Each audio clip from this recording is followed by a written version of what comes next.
नमस्कार दोस्तों, मैं दीपक नागर। दोस्तों हमारे पहले पहला मिलिट्री के जवान, चाहे वो सर्विंग हो, चाहे रिटायरिंग ऑफिसर्स हो, सब गवर्नमेंट से नाराज है। और नाराजगी का कारण है दोस्तों, गवर्नमेंट ने एक पार्लियामेंट में एक बिल लेके आई है। उस बिल में कुछ चेंज करने जा रही है। इसी बिल से दोस्तों हमारे जो पैरा मिलिट्री के ऑफिसर्स वगैरह सब गवर्नमेंट से नाराज है। ये पूरा मैटर क्या है, इसके बारे में हम डिटेल में डिस्कस करेंगे। सबसे पहले आप न्यूज देखिए।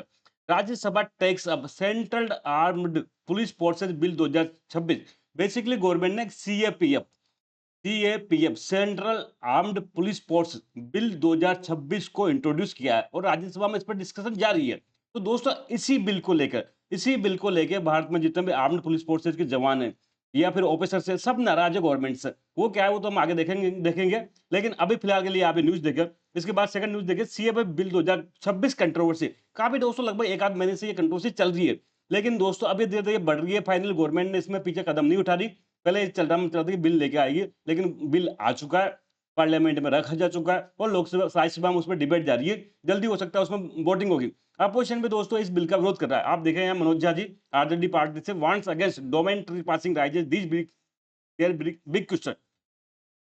इसके अलावा दोस्तों जो एक सीएपीएफ है, जो सीएपीएफ की जो यूनियन है, इसका आप देख सकते हैं ex CAPF officers association to appeal president against CAPF general admission bill 2026। जो सीएपीएफ ऑफिसर्स की जो एक एसोसिएशन है या यूनियन है, उसने भी दोस्तों राष्ट्रपति से अनुरोध किया है कि अगर पार्लियामेंट इस बिल को पास कर देती है तो आप उस पर साइन ना करें। आप देख सकते हैं alliance of ex paramilitary police welfare association. इसके बारे में दोस्तों हम आगे डिटेल डिस्कस करेंगे। इन्होंने इस बिल को दोस्तों ब्लैक बिल के रूप में डिस्कस किया। ब्लैक बिल के रूप में काला कानून इसको दोस्तों ये इनका कहना है। तो आज दोस्तों हम डिटेल में डिस्कस करेंगे। आप ये देख सकते हैं जब ये दोस्तों एक बेसिकली सबका जो शुरुआत हुई, जो ये विवाद का मेन कारण है दोस्तों, वो है बेसिकली सुप्रीम कोर्ट का एक ऑर्डर। सुप्रीम कोर्ट ने 2025 में एक ऑर्डर दिया था। इस ऑर्डर के अगेंस्ट दोस्तों गवर्नमेंट इस बिल को लेके आई है। ये पूरा मैटर क्या है आपको वन बाय वन करके आगे दोस्तों समझ में आ जाएगा।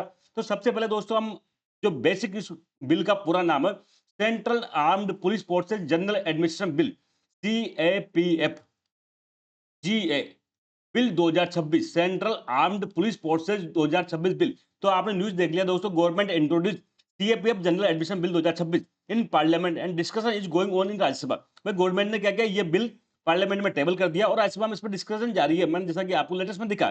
तो दोस्तों सबसे पहले आपके दिमाग में आएगा सेंट्रल आर्म्ड पुलिस फोर्सेज क्या होती है। भाई एक तो आर्मी होती है। देखो ये आर्मी नहीं है, एक तो आर्मी होती है।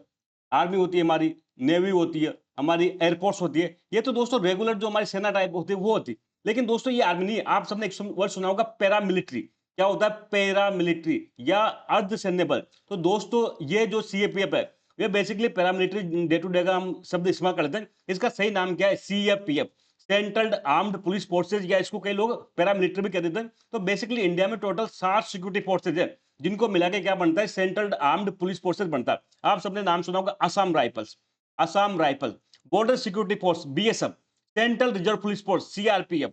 इसके अलावा दोस्तों central industrial security force CISF, सशस्त्र सीमा बल SSB, Indo Tibet border police ITBP, national security guard NSG. तो दोस्तों आर्मी में ये आर्मी नहीं है। ये बेसिकली आर्मी से थोड़ा सा नीचे माना जाता है, पैरामिलिट्री है, अर्धसैन्य बल है दोस्तों। और एक मेजर अंतर है कि जहां आर्मी डिफेंस मिनिस्ट्री के अंडर में आती है, रक्षा मंत्रालय के अंडर में आती है दोस्तों, वहां ये सेंट्रल आर्म्ड पुलिस फोर्सेज आता है मिनिस्ट्री ऑफ होम अफेयर्स, जो होम मिनिस्टर गृह मंत्रालय उसके अंडर में आता है, मतलब मोटा बाई के अंडर में आते हैं। और सेना किसके अंडर में आती है, सेना आती है डिफेंस मिनिस्टर के अंडर में, राजनाथ सिंह जी के अंडर में आती है।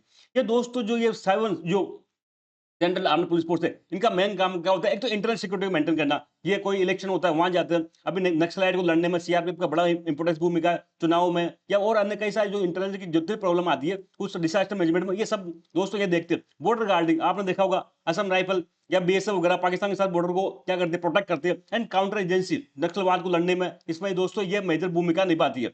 Generally called it is para military force, अर्धसैन्य बल कहते हैं, सेना नहीं है, अर्धसैन्य बल है ये दोस्तों। तो यहां तक आपको समझ में आ गया होगा। अब आप सबने इसके रिक्रूटमेंट के प्रोसेस के बारे में थोड़ा थोड़ा तो जानते होंगे। आपने किसी ने यूपीएससी का एग्जाम जरूर दिया होगा। तो एक तो दोस्तों एसएससी का एग्जाम किए जाते हैं। एसएससी में सब इंस्पेक्टर की एक भर्ती होती है एसआई की, in Delhi police and CAPF central armed police force. तो यहाँ पर दोस्तों एसआई की भर्ती कहां से होती है, सब इंस्पेक्टर कहां से जाते हैं, तो एसएससी के एग्जाम से जाते हैं। एक यूपीएससी का बहुत फेमस एग्जाम है दोस्तों, यूपीएससी में सिविल सर्विस का जो सेकंड पॉपुलर एग्जाम है वो है असिस्टेंट कमांडेंट इन सीएपीएफ। यहाँ पे दोस्तों जितने भी सीएपीएफ मैंने बताया 7, इन सब में दोस्तों सीधा डायरेक्ट ऑफिसर की भर्ती पर ग्रेड की पोस्ट पर जाते हैं, जिसको कहते हैं आप सबने असिस्टेंट कमांडेंट की पोस्ट पर सीधा यहाँ से जाते हैं। उसके बाद प्रमोशन की आगे इसकी तरक्की होती है। और थर्ड जो बिल्कुल ग्राउंड लेवल पर कांस्टेबल किस तरह दोस्तों, एसएससी का आपने सुना होगा जीडी, जनरल जो ड्यूटी होती है कांस्टेबल की, ये भर्ती होती है। तो बेसिकली 3 एग्जाम के थ्रू यहाँ पर जाते हैं। जनरल बिल्कुल कांस्टेबल लेवल पर एसएससी का एग्जाम होता है, कांस्टेबल जनरल ड्यूटी जीडी का। एक होता है दोस्तों एसआई का, जिससे के थ्रू एसआई लेवल पर जाता हूँ। और ऊपर ऑफिसर लेवल पर दोस्तों, ग्रेड ए लेवल पर यूपीएससी में जो असिस्टेंट कमांडेंट की भर्ती होती है, आप सबने देखा होगा, यूपीएससी लेती है हर साल इसको।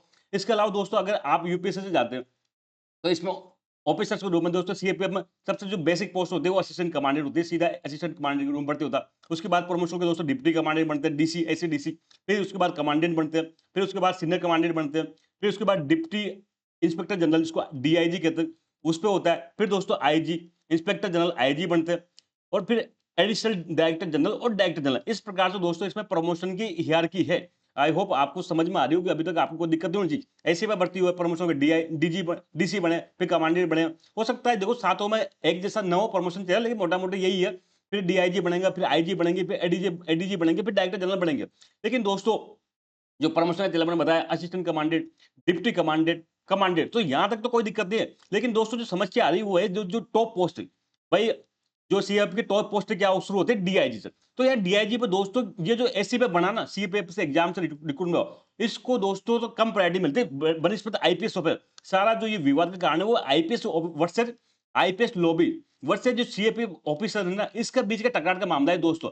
यहाँ पर क्या कर रहा है आईपीएस और आईएएस, आपको सबको पता है हर जगह घुसट जाते हैं। तो यहाँ सीएपीएफ में क्या हो रहा है, आईपीएस करने का घुसट रहे हैं। तो जो डीआईजी लेवल की पोस्ट है दोस्तों, जो टॉप पोस्ट है, उस पर 20% रिजर्व फॉर आईपीएस है। आईपीएस ऑफिसर के लिए दोस्तों 20% मिनिमम रिजर्वेशन है। यहाँ पर केवल आईपीएस ऑफिसर डेप्यूटेशन के माध्यम से जाएंगे।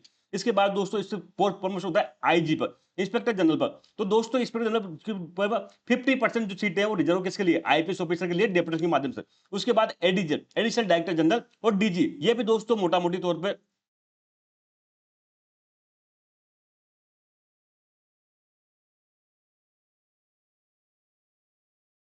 पर आईपीएस ऑफिसर के लिए रिजर्व है। डीजी हमेशा आप सबको पता होगा, सीआरपी का डीजी सब आईपीएस बनते हैं। इवन एडीजी पे मोस्ट ऑफ द क्या होता है, आईपीएस ही बनते हैं। तो अब आप यहाँ नोटिस करो, देख तो जो जैसा सीआरपीएफ ले लेते हैं हम, सीएपीएफ में से एक ले लेते हैं सीआरपीएफ, ठीक है। उसके टॉप पोस्ट डायरेक्टर जनरल वो आईपीएस के लिए रिजर्व है। उसके second top post additional director general, वो जनरली आईपीएस के लिए रिजर्व होती है। जो third top post inspector general level का, वो 50% रिजर्व है किसके लिए, आईपीएस के लिए। फिर डीआईजी लेवल के लिए रिजर्व किसके लिए, आईपीएस के लिए। तो जो दोस्तों सीधा यहाँ एसी पे भर्ती हुआ, इसके प्रमोशन चैलेंज घटेंगे नहीं घटेंगे बताओ। जो इंटरनल जो सीएपीएफ की जो पोस्टेज है, जो ऑफिसर के रूम में अपॉइंटमेंट हो, असिस्टेंट कमांडेंट, उसके लिए प्रमोशन के अपॉर्चुनिटी घटेगी नहीं घटेगी। बस मेन जो विवाद का जड़ दोस्तों यही से हो रहा है। ये विवाद दोस्तों काफी टाइम से चल रहा था। यहाँ पर देखा आप, significant number of top position, IG हो गया, एडीजी हो गया, डीजी हो गया, या DIG are occupied by IAS officer on deputation, limiting opportunity for the cadre officer. जो कैडर ऑफिसर है, सीएफ का जो कैडर है, इसके लिए दोस्तों यहाँ पे क्या हो रहा है, प्रमोशन के जो अपॉर्चुनिटी है बहुत लिमिटेड है। जनरली सीधा यहाँ आईपीएस क्या हो रहा है, डेपुटेशन पे लगाए जा रहे हैं। तो ये दोस्तों कई सालों से, अभी कोई ये आज का नया मुद्दा नहीं, पिछले 40-50 साल से दोस्तों एक फ्रिक्शन का पॉइंट बन रहा है। हमेशा से सीएपीएफ के जो कैडर ऑफिसर्स की मांग थी, भाई ये जो आईजी, डीआईजी, ये हमारे अंदर से क्यों नहीं बने, हम भी सीधा सीएपीएफ से असिस्टेंट कमांडेंट रिक्रूट होते हैं, जान पे बाजी हम लगाते हैं।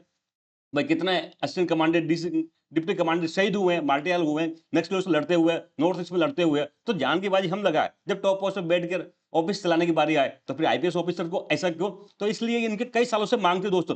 अब ये मांग को और तूल दी बेसिकली गवर्नमेंट ने तो सुनी नहीं। गवर्नमेंट पर आपको पता है कि आईएएस और आईपीएस लॉबी बहुत मजबूत है। गवर्नमेंट की कोई दम नहीं है, कोई सी भी गवर्नमेंट हो, चाहे मोदी सरकार हो, चाहे मनमोहन सिंह सरकार हो, जो इन के खिलाफ कोई निर्णय ले सके। तो ये लोग दोस्तों गए सुप्रीम कोर्ट में, और सुप्रीम कोर्ट ने एक बहुत इंपॉर्टेंट निर्णय दिया मई 2025 में। और सारा गेम शुरू होता है इसी सुप्रीम कोर्ट के निर्णय के बाद में। सुप्रीम कोर्ट ने क्या क्या रूलिंग किया मई 2025 में, क्या रूलिंग दिया कि जो आईएएस डेपुटेशन में जा रहे हैं ना, उसको आप रोको, कम करो progressively. Court order government for IPS deputation to C in senior ranks to be reduce progressively within 2 year. अगले 2 साल में आप क्या करो, जो आईपीएस सीपीएफ की जो टॉप पोस्ट पे डेपुटेशन में जा रहे हैं, उसको आप प्रोग्रेसिव रोको, मतलब धीमे धीमे आप उसको क्या कर दो, कम कर दो। तो एक तरह से क्या है, सीएपीएफ काडर की बहुत बड़ी विन थी दोस्तों। सुप्रीम कोर्ट का ये ऑर्डर सीएपीएफ काडर की बहुत बड़ी विन थी कि 2 साल में क्या करो, जो आईपीएस डेपुटेशन में जा रहे हैं उसको आप धीरे धीरे कम कर दो। ऐसा सुप्रीम कोर्ट का ऑर्डर था। दूसरा दोस्तों, इसने सीपीएफ ने यहाँ पर सुप्रीम कोर्ट ने जो सीएफएफ के जो टॉप पोस्ट है, असिस्टेंट कमांडेंट, डिप्टी कमांडेंट, जो ग्रुप ए ऑफिसर है, उनको दोस्तों इंपोर्टेंस मानी, और उनको भी क्या किया, आईएएस, आईपीएस और आईआरएस के बराबर दर्जा दिया गया। तो court also recognise CAPF group A officer, CAPF जो ग्रुप ए ऑफिसर है उनको क्या माना, organise group A services, OGS A करके, ओजीएस करके एक दोस्तों होता है सर्विसेज का, जिसमें जनरली आईएएस, आईपीएस, आईएफएस वगैरह आते हैं, आईआरएस वगैरह आते हैं। तो सी जो सुप्रीम कोर्ट है दोस्तों, जो सीएपीएफ के जो ग्रुप है ऑफिसर को भी इनके समकक्ष माना, अर्थात इनकी सेवाएं भी इसी के बराबर होगी, उनको लाभ वगैरह भी इसी के इक्वल माने जाएंगे। तो एक तरह से दोस्तों सीएफ के जो ऑफिसर्स के लिए ये बहुत बड़ी बीन थी, बहुत बड़ा बेनिफिट था। लेकिन दोस्तों गवर्नमेंट को पचा नहीं, गवर्नमेंट को पचा नहीं। गवर्नमेंट ने पहले तो क्या किया, रिव्यू पिटीशन दर्ज करी, मिनिस्टर ऑफ होम अफेयर्स ने सुप्रीम कोर्ट में गया, तो एक रिव्यू पिटीशन लगाया, लेकिन वहां रिव्यू पिटीशन खाली हो गया। अब कंटेम्प्ट का मामला बन गया था। भाई गवर्नमेंट इस ऑर्डर को फॉलो करने में तैयार नहीं थी, तो अब कंटेम्प्ट का मामला बढ़ा जाता। तो कंटेम्प्ट को आप सब जानते हो, सुप्रीम कोर्ट को कोई भी ऑर्डर को खारिज करने के लिए गवर्नमेंट क्या कर सकती है, पार्लियामेंट का सहारा ले सकती है, कानून बना सकती है। तो इसी दोस्तों सुप्रीम कोर्ट के मई 2025 के ऑर्डर को खारिज करने के लिए ये बिल लेके आई है गवर्नमेंट। बिग कौन सा बिल लेके आई है, CFF administration bill 2026। Government big this bill to null and void the order of supreme court of May 2025। Supreme court का मई 2025 का जो ऑर्डर है उसको खारिज करने के लिए गवर्नमेंट ये बिल लेगा। और इस बिल में क्या प्रावधान है, इस बिल में बहुत बहुत खतरनाक प्रावधान दोस्तों। It mandate 50% of IG post, जो सीएपीएफ में जो आईजी की पोस्ट है वहां पर मिनिमम 50%, साथ में दोस्तों एडीजी की पोस्ट है, जो उससे ऊपर की पोस्ट है, एडीजी की पोस्ट है एटलीस्ट 67%। आप देखो आईजी के पोस्ट पे 50% और एडीजी के पोस्ट पे एटलीस्ट 67%, ज्यादा हो सकता है न्यूनतम 67%। और साथ में स्पेशल डीजी और डीजी के पोस्ट पर 100%। आरक्षण किसको मिलेगा, आईपीएस ऑफिसर को ओनली।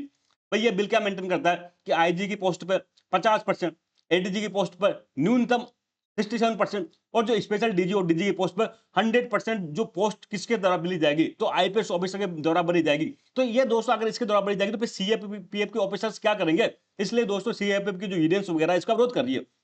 अब कंट्रोवर्सी यहीं से पैदा होती है। एक ग्रुप है दोस्तों जो बेसिकली सीएपीएफ की जो रिटायर्ड जवान है, सीएफ के रिटायर्ड ऑफिसर्स है और सर्विंग ऑफिसर है, इनकी एक यूनियन है, नाम इसका आप याद रखें, the alliance of ex paramilitary forces welfare association, AAPWV।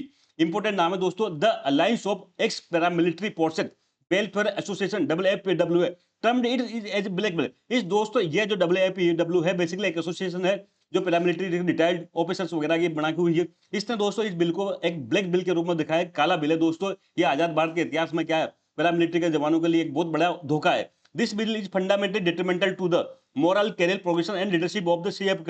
ये बिल दोस्तों क्या है, जो सीएफ के कैडर है उसके मोरल के लिए, कैरियर प्रोग्रेशन के लिए और लीडरशिप के लिए दोस्तों बहुत हानिकारक है। मैंने बताया आपको, जान दे कौन, सीएफ के ऑफिसर, और जो बड़े पोस्ट पे बैठने की बारी आए तो बैठे आईपीएस ऑफिसर। इसलिए दोस्तों ये बिल का सख्त विरोध किया जा रहा है। Despite blood and sacrifice, blood and जो हमने क्या किया, सीएफ के जवान का कहना था इस एसोसिएशन का कि हमने खून बहाया, हमने सेक्रीफाइस दिया। The government continue deny CF their rightful status and due.